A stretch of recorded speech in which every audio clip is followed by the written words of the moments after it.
والنجم والشجر یسجدان۔ ترجمہ، اور تارے اور درخت سجدہ کر رہے ہیں۔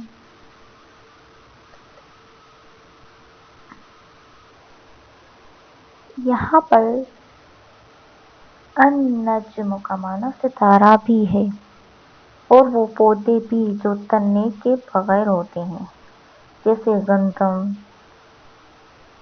چنے، جڑی بوٹیاں، بیلیں، سبزیاں وغیرہ۔ والنجم والشجر، اور تارے اور درخت سجدہ کر رہے ہیں، لیکن یہاں پر ہم معنی کیا کریں گے؟ اور بے تنے کے پودے اور درخت سجدہ کر رہے ہیں۔ کیوں؟ کیونکہ یہاں دوسرا معنی زیادہ مناسب رکھتا ہے، کیونکہ یہ الشجر کے مقابلے میں آیا ہے۔ والنجم کے بعد والشجر، اس کا معنی ہے درخت۔ طبری نے علی بن ابی طلحہ کے معطف سند کے ساتھ ابن عباس رضی اللہ عنہ سے یہی معنی نقل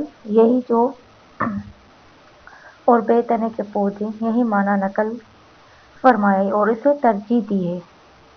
ان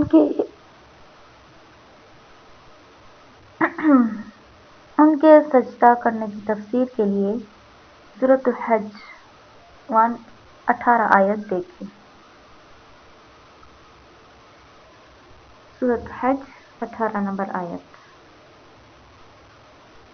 میں آپ کے سامنے ترجمہ رکھ رہی ہوں۔ علم ترى، کیا تو نے نہیں دیکھا، یعنی آپ صلی اللہ علیہ وسلم کو اللہ تعالیٰ کہہ رہے ہیں، کیا آپ نے نہیں دیکھا کہ اللہ تعالیٰ کو سجدہ کرتے ہیں؟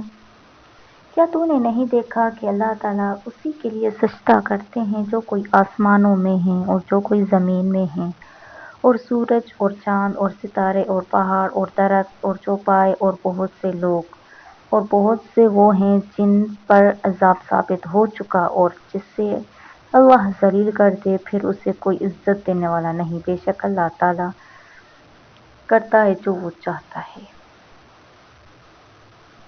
تو سورۃ حج میں ہمیں یہ ملا کہ اللہ تعالیٰ کو ساری چیزیں سجدہ کرتی ہیں، لیکن سورۃ الرحمن میں النجم سے مراد بہترین معنی بے تنے والے پودے ہیں۔ یہاں پر ہم معنی تارا نہیں کریں گے۔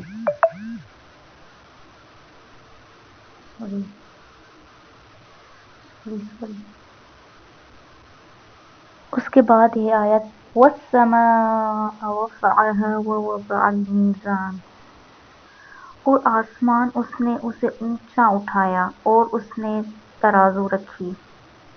وَالسَّمَاءَ رَفَعَهَا، یہاں بھی رفع سے بجائے وَالسَّمَاءَ رَفَعَهَا میں آسمان کو پہلے لا کر اس کی اہمیت کی طرف اور اس کی بات کی طرف توجہ دلائی ہے کہ اسے بلند کرنا اس اکیلے کا کام ہے، یعنی اس اکیلے اللہ کا کام ہے، کسی اور کا اس میں کوئی دخل نہیں۔ پھر کسی اور کی پرستش کیوں؟ آسمان کو اونچا اٹھانے میں اس کے پیدا کرنے کا ذکر خود بخود آ گیا۔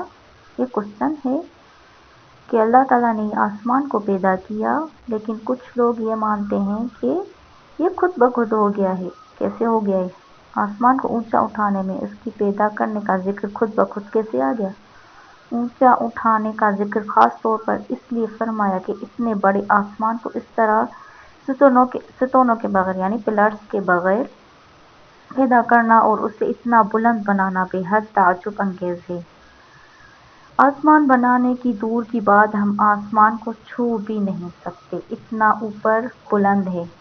اللہ تعالیٰ فرماتے ہیں وَالسَّمَاءَ رَفَعَهَا، اور آسمان کو اس نے بہت بلند کیا ہے جس کو ہم چھو بھی نہیں سکتے، اور اتنا بلند بنانا بے حد تعجب انگیز ہے۔ اس کے نیچے سورج ہے، چاند ہے، اور ان سے ہزاروں گنا بڑے سیاروں پر مشتمل کہکشائیں گردش ہیں۔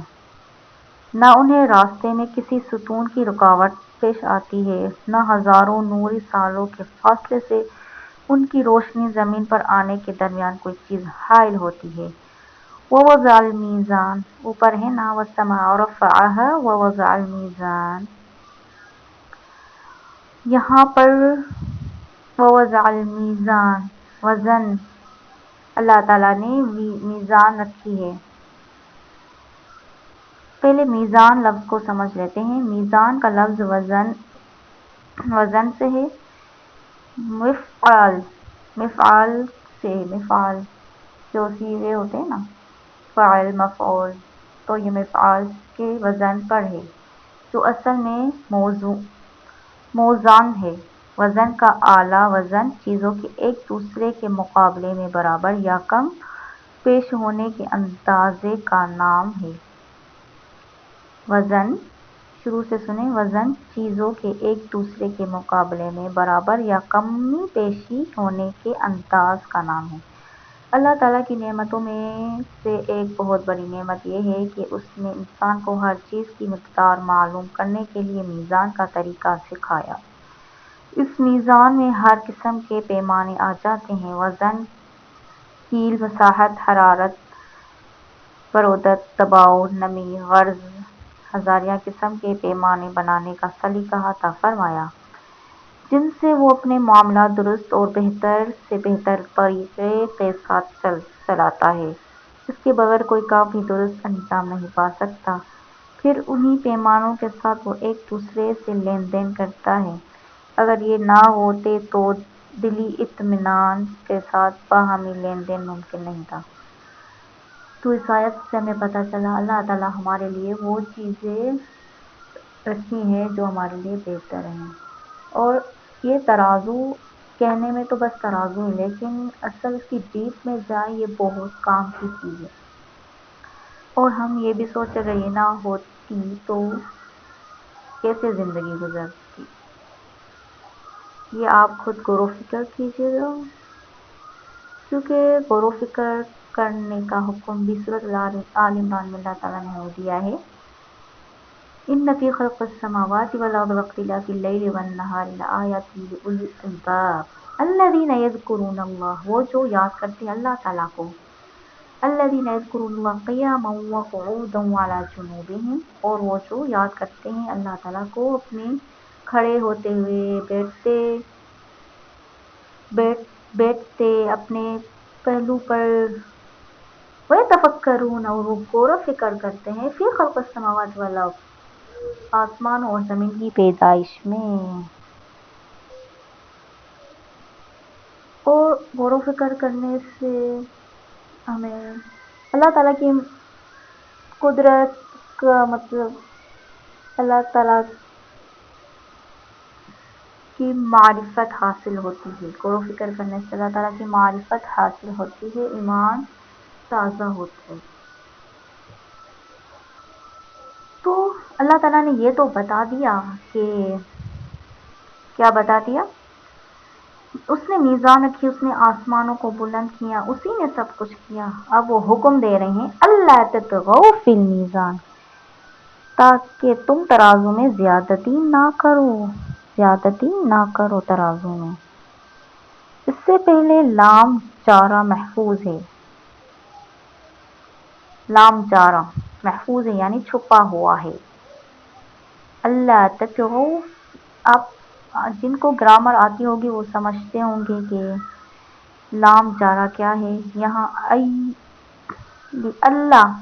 لِأَلَّا تطغوا ہوتا، لِأَلَّا لام کو زیر جو لِأَلَّا تطغوا یعنی اس نے میزان اس لیے بنایا ہے کہ تم ہر معاملے میں وزن کرتے ہوئے صحیح وزن کرو، کمی پیشی مت کرو، کیونکہ یہ حد سے تجاوز ہے۔